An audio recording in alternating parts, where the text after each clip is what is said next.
শয়তান আল্লাহকে চ্যালেঞ্জ দিয়েছিল, আল্লাহ আপনি তো জান্নাতে ঢোকাতে পারবেন না, এতগুলো জান্নাত কেন বানালেন? জাহান্নাম আরো বেশি হলে ভালো হতো। আল্লাহ বললেন কেন?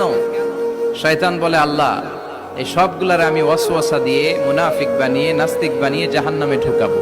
আমি চ্যালেঞ্জ দিলাম, ডান দিক থেকে ধোকা দেব, বা থেকে, সামনে থেকে, পেছন থেকে, নিচ থেকে, রগের শিরা উপশিরায় ঢুকে, মাজরার দাম যেখান দিয়ে রক্ত চলাচল করে ওখানে ঢুকেও আমি ধোকা দেব। তো আপনি জান্নাতে ঢুকাবেন কেমনে?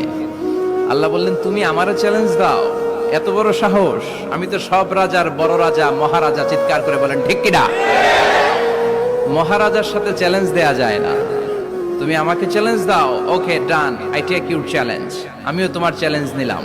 তুমি আজীবন ধোকা দিবা, আজীবন তুমি গুমরা করবা, বেনামাজি বানাবা, জালিম বানাবা, কিন্তু আমার বান্দা কোনো তাফসীরুল কোরআনের মাহফিলে এসে